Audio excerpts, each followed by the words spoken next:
Saudações pessoal, aqui estou eu, o Tesla de Murbox, ou Marcelo Levi para amigos e amigas, novamente fazendo o programa Hora da Magia do Caos. Hoje, o último desse tema Goécia e seus Daimons. Como falei para vocês no fim de semana passado, neste programa farei sobre 2 Daimons de sequência, para acabar. Primeiro sobre o 81º Dantalion, numeração segundo o Samuel L. McGregor Madison na tradução dele sobre a chave menor de Salomão. E depois sobre o 82º Andromalhos. Antes de prosseguir, reitero novamente que toda essa doideira de demônios na concepção cristã hollywoodiana é uma blasfêmia ao próprio cristianismo, conforme decretado na Europa, quando foi institucionalizado pelo Carlos Magno e documentado pelo Papa Leão III no seu Enquiridion. Para cristãos originais, os deuses alheios, mesmo que não seguidos, eram respeitados e sabiam conviver principalmente na Europa, num convívio pacífico com os povos e religiões pagãos, e só brigavam por território, finalidades econômicas e também políticas. Como sempre, os deuses e suas informações foram miscigenadas, embaralhadas e escondidas para que nós não conseguíssemos mais encontrar quem é quem, e muitas das informações sobre esses deuses estão perdidas. Mas contudo podemos desbravar informações e descobrir algumas pistas que juntas nos levam ao encontro da verdade sobre esses mesmos deuses. Apenas para lembrarmos documentos bem anteriores ao histórico cristão queimados, com os livros originais nas bibliotecas dos poucos que podiam ler, pela mesma razão de adquirir finalidades econômicas e políticas por decreto, falavam que os deuses de outros povos, que gregos chamavam de daimons, eram maus e precisavam ser mortos. Lembremos que o povo ainda estava naquela histeria político-religiosa das cruzadas, que quando fizeram este decreto tinham acabado de terminar com a crescente invasão islâmica na Europa e se achavam os reis da cocada, enganando todos os europeus de que a cruzada ocorreu apenas para se manter a religião cristã na Europa. Não! Guerrearam para as nobrezas garantirem seus territórios e precisavam expulsar a religião islâmica com a sua decretada Guerra Santa. Não porque não adoravam o mesmo monoteísmo, mas porque nenhum integrante da realeza se submeteria a uma nova divindade alheia e nem dividiria impostos e tributos com algum outro novo poderoso chefão, ou no caso, Saladin. Mais história. Na primeira vez que os soldados foram teleguiados por um padre, a quantidade de baixas foi muito superior, de tamanha incapacidade de poderem reger seus fiéis fora dos seus templos. Os religiosos, então, os sacerdotes, perceberam que controlar a população leiga sem acesso às informações era como dirigir um gado, mas já os soldados sabiam a realidade das batalhas, sabiam que é incongruente tanto matar como morrer por uma religião, e a finalidade desses religiosos não vai além do espaço que seus templos ocupam. Um pouco mais de história. Caso alguém lembre a razão de nascer a primeira religião derivada do cristianismo, o protestantismo, foi justamente a oposição a essa teologia romana, amplamente amarrada em medo, escravidão e submissão, ao oposto do que Cristo pregou. Sim, daimons são o desafio que temos de cada decisão que tomamos, requerendo vontade, ciência, trabalho e posteriormente resultados, como prega a magia por meio da crença da pessoa em si mesma. No entanto, adulteraram tudo, para que tanto faz o que a pessoa quer, mantiveram a mesma corrupção do saber que existia por entre monarcas, mas, teologicamente, instaurado como salvação pagã, substituindo a meritocracia de resultados por títulos e honras papais que só mudava a assinatura do Papa responsável. Então, esses 2 últimos daimons, que na sua distribuição original do Salomão se encaixavam numa estrutura chamada Sefer Clifot, também são parte da Cabala, quando ao se praticar magia no modelo hebreu, é obrigatório a se ter pelo menos a ciência dos 2 lados da moeda, a ação e a reação da física. Então, quem a desconsidera pratica tudo, menos o cristianismo. Claro que é nítida a deturpação da própria estrutura cabalística por alguns cristãos que a usaram na chamada Ordem da Aurora Dourada, principalmente no final do século XIX, mas a ineficiência disso é a maior prova de ser apenas muita fantasia, como em filmes de ficção. Antes de falar sobre o Daimon Dantalion, para entendermos um pouco dessa relação de deidades denominadas como daimons, principalmente pelos gregos que criaram esse nome, uma hipótese, veja bem, isso é hipótese, não é realidade, não é um fato ostensivo a todas as crenças, mas é uma hipótese defendida pelos magos islâmicos, é que este grupo de daimons são apenas um grupo entre os vários djinns, ou erroneamente chamados de, traduzidos para o ocidente, de gênios, pela língua francesa, derivado da língua francesa. Ainda que cada casal só possa ter um filho entre os gênios, djinns, para entendermos a quantidade desses seres no universo, eles alegam que existem 7 djinns para cada ser humano. Então imagina quantos bilhões existem. Claro que me perguntaram onde estão esses, mas estão num tema que a física quântica começa a desvendar, chamado universo paralelo. Exato, é complicado demais até para a nossa ciência aceitar a si mesma, tentarmos compreendermos o conceito de Diamond dentro de gênios, quando uma lavagem cerebral infestou nossa mente nas TVs, cinemas e demais mídias daquele estereótipo de chifrudo escarlate que as seitas evangélicas jogam a culpa de todo o mal que fazem, não que recebem. Como aplicar que a reação e a reação são obras de escolhas humanas, quando jogam a responsabilidade sobre o repetido refrão em nome de Deus, e esquecem a realidade dos fatos. Mas vamos lá. Apesar da experiência ser individual e distinta, a aparência sugerida de Dantalion, que é o 81º Daimon, ou alguns chamam de espírito, quando fica difícil assimilar como espírito, é um duque gênio poderoso que aparece geralmente pelo teto dos locais, como um belo ser que tem inúmeras fisionomias conhecidas masculinas e femininas, ou seja, são manifestações de arquétipos que conhecemos, cada um com sólidos olhos brancos e falando línguas diferentes. Muito tonificado, ele desaparece através dos níveis. Lembre-se de que deuses são apresentados a nós em seu corpo astral. Dantalion tem uma aura azul, enorme e intensa. Ele geralmente aparece pelo teto. Ele segura um livro na mão direita que seria um grimório de alta magia. É um anjo de autodidatismo e autocontrole e é um espírito poderoso. Ah, tá bom, brigar comigo. Ah, mas como que é um anjo? Muito complexo de explicar, mas ele é muito fraterno com quem lhe solicita, ele guarda todos os segredos. Então, quais são as atribuições usadas em comum para a prática de magia com Dantalion? Vamos lá. O nome dele é Dantalion ou Dantalian. O ranking dele é um duque. Ele governa 36 legiões. A hora astrológica é Vênus, dia sexta-feira. Mas os satanistas também incluem Marte ou Plutão, ou seja, terça-feira. A posição zodiacal é de 20 a 24 graus de peixe, que é 11 a 15 de março. Alguns satânicos incluem de 1 a 10 de março também. Então fica de 1 até 15. Aí fica o critério da sua linha de crenças. A cor da vela e do papel com o selo é verde. Os satanistas usam também a vela roxa. A direção é oeste. O metal do selo é cobre, mas satanistas usam também, pelo seu vínculo com terça-feira, ferro ou plutônio. O número é 7, então é muito importante. Tudo que você fizer vai ter que ser vezes 7. Usa 7 incensos, ou 7 flores, ou 7 oferendas, ou 7 copos de bebida. 7 é ótimo, ele adora 7. A carta do baralho é o 10 de copas. O grande governante é Ziminar, ou Paimon. A planta é madressilva, que o nome científico é Lonicera caprifolium. O incenso é de sândalo, a erva alternativa é de canela. Também você pode usar como opção. O perfume é de sândalo também, incenso e perfume. O elemento é água. O horário é livremente evocado do amanhecer ao anoitecer. As especialidades dele são conhecimento e amor. O mantra dele é Aved Ayer Dantalion Onka. Aved Ayer Dantalion Onka. Aved Ayer Dantalion Onka. Aved Ayer Dantalion Onka. Aved Ayer Dantalion Onka. Aved Ayer Dantalion Onka. Aved Ayer Dantalion Onka. Então, qual a sugestão para praticar magias com Dantalion? Vamos lá. Dantalion é classificado como duque, vem na área de Areb Serapel. É a clifa governada por Baal e mostrado na figura com base em informações encontradas em clavículas solomônias, caso você vá procurar. Se você conhece a árvore da vida e seus 10 sefirotes, Dantalion vem de Netzach, correspondência das quais usará para Harab Serapel. O melhor dia para rituais com Dantalion é sexta-feira, mas satânicos dão uma puxadinha para as terças-feiras, na sua relação com Marte. Assim, relativamente nas horas propícias também. Mas você pode também fazer magia com Dantalion.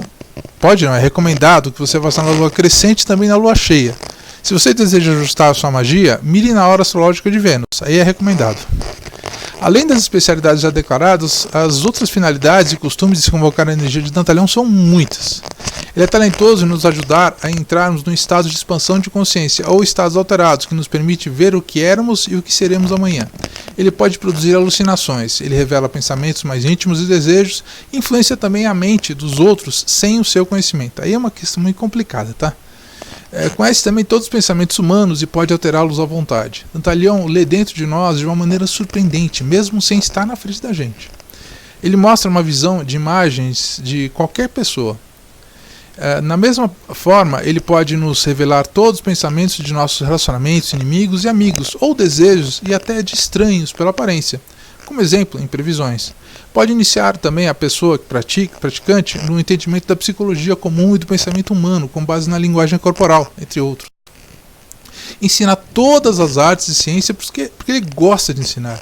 Também declara conselhos secretos, sem declará-los a ninguém, já que conhece pensamentos de todos os povos e pode mudá-los à sua vontade. Sua tarefa e virtude é ensinar todas as artes e algumas ciências, e declarar também alguns conselhos secretos, transmitir o conhecimento dos pensamentos de todos os homens e mulheres e também como mudá-los.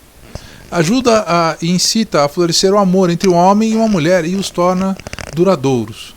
Então, se você quer só fazer um caso, não chame Dantalion. Dantalion é para a coisa ficar séria mesmo. Para causar o amor e mostrar a similitude das pessoas, ou de todas as pessoas relacionadas que você almeja, revelando por meio de uma visão, ainda que esteja em qualquer parte do mundo. Ele também pode causar amor e mostrar a semelhança às outras pessoas que você ainda não conhece, e mostrar o mesmo por meio de visão também, e poderá mostrar. É muito usado nos trabalhos espirituais de amarração amorosa e para influenciar as pessoas. Na obra Demonolatry Goetia, de S. Connolly, Dantalion então pode gerar sentimentos de compaixão pelos outros. Aí já não é bem amor na versão explícita dos cinemas eróticos, mas ele pode ensinar alguém a se tornar mais compassivo e compreensivo, uma visão mais madura de amor. A Lucifera, também do site Pitch Black Craft, ela usa mais a energia de Dantalion para resolver relações familiares difíceis, destacando que Dantalion ajudou a consertar comunicações interrompidas e a suavizar dores das experiências passadas. Ela ainda acrescenta que também pode ajudar a domar animais raivosos, já em casos extremos, esses, junto com Barbatos, a acalmar a raiva de animais de estimação, principalmente ao próprio proprietário, pessoa proprietária, para se unirem no nível de alma. Aí a coisa fica realmente muito boa. Animais fica um impacto sensível. A etimologia de Dantalion, segundo o site Semper Veritas, o autor Elie Azazel, nas suas considerações, justifica o satânico puxadinho para Marte, ou a energia de terça-feira, quando nos apresenta sua avaliação relacionada com o deus indiano Kartikeya, com a fonte de Dantalion. Kartikeya, ou outro nome Skanda, substitui o deus védico Indra como principal deus hindu das batalhas. Filho de Shiva, em alguns mitos, gerado sem mãe, só se interessa por lutas e guerras. Com 6 cabeças e 12 braços, comanda as suas legiões celestiais do dorso de um pavão colorido. Com 6 cabeças e 12 braços, comanda as suas legiões celestiais no dorso de um pavão colorido. Representa a alma humana, que deve guerrear as forças tenebrosas dos nossos inimigos internos, ou o ego. É a vontade, ou telema, necessária para a vitória. Amado filho de Shiva e Parvati, e irmão do senhor Ganesha, sua valentia lhe deu a liderança das forças de Deus. É um deus da guerra que nasceu a destruir os demônios. É incrível, né? Demônios destruindo os demônios. Bonito, viril e violento. Declara-se filho do fogo, Agni, e portanto tem muito Pita na sua natureza. Enquanto Ganesha remove todos os obstáculos, Skanda é responsável por fornecer energia de um conhecimento espiritual.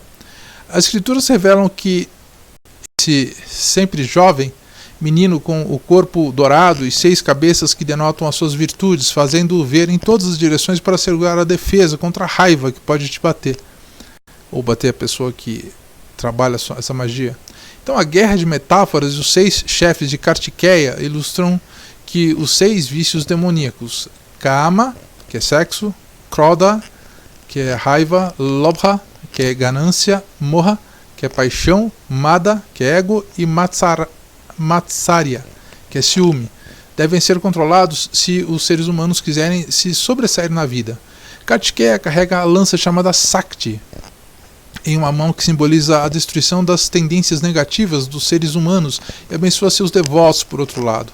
Ele cavalga o pavão piedoso, que tem uma serpente, símbolo do ego e dos desejos das pessoas, enrolada aos pés. O pavão então representa o destruidor de hábitos destrutivos e captor de desejos físicos. Assim, Kartikeya acumula pontos em relação à realização de alcançar a perfeição na vida. Ele é adorado 6 dias após o Diwali em Skantashashti, para celebrar a vitória sobre Tarakasura, e Surapdaman.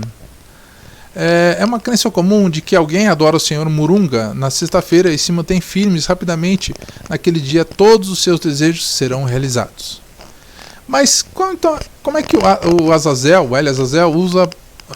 Qual base que ele usa para declarar essa possível etimologia? Ele faz uma relação de Dantalion com a sua provocação de alucinações, quando revela pensamentos mais íntimos e desejos, a influenciar a mente dos outros sem o seu consentimento. Kartikeya Skanda, já por outro lado, é responsável por fornecer energia de conhecimento espiritual. Kartikeya e Skanda são os mesmos, com nomes diferentes. No caso, as alucinações são evidentemente uma das siddhis, poderes espirituais humanos, que entre outras coisas contêm telepatia, hipnose, que são a capacidade de ler pensamento alheio, e a hipnose e a capacidade de influenciar ou dominar alguém por sugestão verbal ou não. Então essas coisas se completam, uma relação intrínseca uma da outra. Assim como Leon Skanda sabe muito bem como influenciar homens ou mulheres a se amarem. Então, a própria descrição do demônio Dantalion como um corpo e várias faces semelhantes à imagem do deus Kartikeya fica nítido. Bom, aqui termina então o vídeo de Dantalion. Aqui estou eu, pessoal, Tesla de Murbox ou Marcelo Levi para amigos e amigas, novamente dando continuidade ao programa Hora da Magia do Caos, excepcionalmente hoje com os 2 Daimons em seguida. Esse é o último deste tema Goécia e seus Daimons. Agora sobre o 82º Daimon Andromalios. Assim como o Dantalion, apesar de a apresentação a cada praticante ser distinta, as aparências mais comuns da sua manifestação geralmente é na forma de um homem grande e poderoso, segurando e mantendo grande e sibilante serpente na mão. Como os deuses anteriores, como Aine, Alossis, Andúcias, Andras e Avanas, detêm atribuições peculiares conforme o volume 2 do livro Encyclopédie des Merveilles, tome 2, Ledier, A Viagem Militar do Império Otomano, volume 1, na editora Firmin de Dot, de 1829. Destaca aqui em particular Andromalhos, como Andras e Andrealfos, têm a mesma raiz andro, guerreiro, invencível, inalterável, cada um agindo à sua maneira pela liberdade e verdade. Andromalhos. Sim, a segunda parte da palavra evoca o mal. Mal, malus, no latim. Poderíamos então nos perguntar, para quem ele é mal ou maligno? Porque é certo que, para as pessoas que não temem a Deus nem ao homem, ele representa um perigo sim. E, portanto, do ponto de vista deles, ele é mal, maligno. A evolução distorcida de nossa linguagem, habilmente orquestrada desde milênios atrás, nos leva a confundir tudo e, principalmente, a esquecer nossas verdadeiras origens, incluindo as linguísticas, o sânscrito. Isso. Na verdade, é realmente difícil descobrir a realidade autêntica das sílabas, sufixos e prefixos, especialmente quando podem ajudar a trazer justiça aos nossos deuses e deusas. Então, quais atribuições usadas em comum para a prática da magia com Andromalhos? Ele é um conde de Genestan, ou inferno. O planeta governante é Marte. O dia é terça-feira, a cor do pano no altar é vermelho. O incenso é sangue de dragão, direção sul. A cor da vela normalmente é vermelho, preto ou branco. Uma dessas 3 cores, de sua preferência. Mas os satanistas incluem também o índigo. O número de magia para você ter 5 velas, os 5 incensos, os 5 objetos de oferendas é o número 5, óbvio. Metal é prata ou o cobre também. Agora, para satanistas também inclui ferro, que tem martelo ou moedas de aço, porque o aço contém ferro também. Os satanistas em particular associam ele ao animal pombo, mas isso não é um ponto de senso comum. Ele governa 36 regiões. A erva e planta associada é o tabaco. Para os satanistas é incluso também o absinto. O elemento é o fogo e para satanistas é também o elemento ar. O horário é qualquer um em florestas ou lugares calmos onde o ser humano não vai e nem exista ruídos. A posição zodiacal é de 25 a 29 graus de peixes, que equivale a 16 a 20 de março. Alguns autores incluem o decanato de 20 a 30 graus também, que aí já vai numa regência de 11 a 20 de março. O grande governante é Goap, a Maimão. A hora astrológica é Marte, para satanistas é também Júpiter. A carta do tarô é 10 de copas. A Lucifera recomenda correspondências de Geburá até Golab. A especialidade dele é dinheiro. O mantra dele é Tassafubim Andromalhos Onká. Tassafubim Andromalhos Onká. Tassafubim Andromalhos Onká, Tassafubim Andromalhos Onká, Tassafubim Andromalhos Onká. O outro mantra dele é Intervini Andromalhos Antiteos et adsertor. Intervini Andromalhos Antiteos et adsertor. Intervini Andromalhos Antiteos et adsertor. Intervini Andromalhos Antiteos et adsertor. Intervini Andromalhos Antiteos et adsertor, que significa convoco Andromalhos, diabo e campeão. As finalidades mais comuns em sua convocação é a tarefa de trazer ladrões de volta, assim como faz devolverem o produto desses furtos. Revela quem te roubou, aquelas pessoas predadoras contra você e todo tipo de comércio desonesto. Esse espírito descobre e revela indivíduos violentos, traidores, revela truques, tramas secretas, segredos doentios contra você e pune perversões que têm maldade contra você, punindo essas pessoas. Revela também essas informações para quem as merece e planeja fazer bom uso delas. Se você é uma pessoa, não recomendo trabalhar com Andromalhos, pois ele revela a iniquidade também oculta das pessoas, sua astúcia e duplicidade, porque se afirma como grande Deus da justiça, verdade e dignidade, que vinga vítimas negadas e esquecidas. Revela também o local onde documentos importantes estão escondidos, onde pertences, dinheiro e joias são enterrados, recupera artigos perdidos e acha dinheiro. Capaz de punir e prejudicar ladrões, seus inimigos, ou os pune e traz vingança a infratores. Ajuda a conseguir dinheiro em formas mais fáceis e inusitadas. É muito utilizado em trabalhos espirituais de abertura de caminhos e pactos de riqueza. Descobre e localiza tesouros ocultos. Andromalhos é também um observador que espiona inimigos e se reporta diretamente a Samyaza, ou Satã, Andras ou Azazel, a transmitir características de Andromalhos que ele se infiltra. É um espião divino. Andromalhos odeia ladrões, trapaceiros, vigaristas, bandidos e aqueles que atacam pessoas vulneráveis. Exemplo de coragem e dedicação, infiltra-se nos abismos do mal a impactá-lo melhor por dentro. Tem uma peculiaridade que no site Pitch Black Craft, a Lucifera, em 20 de agosto de 2019, ela é uma anfitriã do site Go Virtual. Relata que suas frequentes experiências com Andromalhos, que ele é um espírito muito inteligente, conhece o futuro por vir e mostra o futuro em sonhos. Lucifera, por suas experiências próprias, relata que se praticar feitiços de proteção contra Andromalhos com frequência, pode ter quase certeza que nos sonhos eles são assustadores. Isso mesmo, porque você mexe com camadas na sua mente profunda, quando para ela Andromalhos apareceu como mulher com cabelos cacheados escuros, líder religiosa de seita, mas foi nesses pesadelos que Lucifera viu seus medos na forma de canibais malucos que caçavam atrás dela num grande salão. Um salão tinha arcos e também um altar, e o chão era de mármore. Ela relata que queria fugir dos canibais e corria em direção à saída, mas Andromalhos fechou os portões bem diante do seu rosto, para que ela tivesse de se esconder dos canibais, com bocas cobertas de sangue, com um grande recipiente. Ela acrescenta que também ouvia músicas monótonas durante seu sonho, que é, no caso, seu estilo favorito. Preferência por faixas monótonas que ela usa durante as longas horas em que trabalha no computador. Mas diante dessa preferência pessoal, ainda que ela acordasse em pânico, somente após se passarem vários dias que ela pôde entender o significado do pesadelo. Andromalhos lhe avisou e fechou os portões para a proteger. O pesadelo foi prévia do futuro por vir. Andromalhos, então, é um dos melhores demônios da Goécia para a proteção. Ele protege e é um espírito muito leal. A relação da serpente, em específico com Andromalhos, é muito importante para entendermos a magia dele. Assim que falamos desse Deus magnífico, pensamos imediatamente em seu sigilo. Níveis de consciência, alinhamento perfeito no primeiro e sétimo chakras, pontos de concentração e as 4 torres da vigia. Ambos ao sul, à direita e esquerda, ou Ida e Pingala. E, acima de tudo, o grande sul impressionante, poderoso e revelador. A grande serpente sagrada ou Kundalini, Shiva.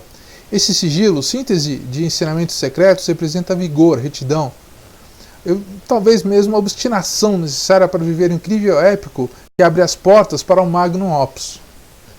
Andromalhos vem da esfera de Golab, na esfera clifótica. Se você gosta de magia branca, então Andromalhos vem de Geburá. Toda a etimologia de Andromalhos não se resume a isso. Quase todos os nossos deuses viviam na Grécia, no qual a Turquia, em toda a Europa, especialmente no sul. Então, grandes viajantes estabeleceram-se em todos os lugares. Além disso, vestígios do seu assentamento se espalhavam por toda a terra. Então, indo além da serpente impactante na imagem, sem voltar muito no tempo, na Grécia Antiga, até na Índia Antiga, surgem povos com nomes muito semelhantes, os malaios, sem conexão direta com o país atual do Mali, na África. Eles eram pessoas de Andromalhos, em outras palavras, suas legiões. Dizem-nos que essas pessoas deram o seu nome ao Golfo de Mali, na Grécia, por volta de 1 ou 2 séculos antes de Cristo. Este golfo, o mais fértil do país, Auguste Félix fala sobre isso no seu livro Séculos Depois. Na mitologia grega, a serpente também aparece como símbolo de sabedoria, símbolo da medicina, como Asclépio. O Minuã, também grande divindade, pode manusear uma serpente em uma das mãos, talvez evocando seu papel como a fonte da sabedoria, melhor que seu papel como senhor dos animais, Potnia Teron, com um leopardo sobre cada braço. Não por acaso, mais tarde, esse infante Heracles, um herói limítrofe entre o velho e o novo mundo de Olímpia, também manuseara 2 serpentes que o ameaçaram em seu braço. Os gregos clássicos não perceberam que a ameaça era meramente a ameaça da sabedoria, mas o gesto é o mesmo que aquele da divindade de Creta. Não por acaso, mais tarde, o infante Heracles, um herói limítrofe entre o velho e o novo mundo de Olímpia, também manuseara 2 serpentes que o ameaçaram no berço. Também outra possível etimologia passa por cima das viagens históricas entre tribos da época de focar nos Malians, na Índia, apelidados de povo livre, o povo mais corajoso da Índia, segundo Vie de Apostolios Letiani, volume 3, por Philostratus e Charles Blount. Então, Andromalhos e suas legiões se infiltraram nas tribos que viviam de assaltos e roubos, que semearam terror, estupraram mulheres e crianças, fizeram desmoronar sua irmandade por dentro. Naquela época, a prosélita e irascível lepra do monoteísmo já invadia a terra há muito tempo. Assim, velhos lugares sagrados foram saqueados e destruídos, enquanto guerras e rivalidades religiosas proliferaram em nosso planeta, deliberadamente dando grande espaço ao mal. Lembremos a distinção da imagem negativa que a serpente tomou, quando a haste que Moisés carrega na Bíblia é uma serpente. Quando a joga para a terra, ao comando de Yahvé, toma a forma de serpente. Se a identidade não puder ainda estar desobstruída o bastante, quando Moisés segura a serpente, essa se transforma numa haste, uma vez mais. Podemos então interpretar que Moisés usou a encobrir a existência de Andromalhos, quando apenas colocaram um cajado a disfarçar. Para trazermos a nossa influência afro-americana na mitologia iorubá, o Xumaré é mesmo... Corrige, volta.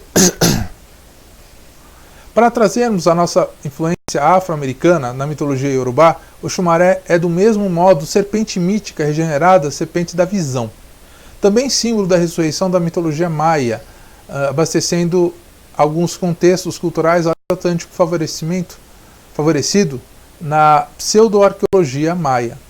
Gulcumats, a serpente emplumada, é mais familiar sob seu nome asteca, Quetzalcoatl. Na mitologia nórdica, Jormungandr, ou Jormungand, é o segundo filho do deus Loki, com a gigante Angrboda. Tem como irmão o lobo Fenris e Hela. Jormungand tem o aspecto de uma gigantesca serpente.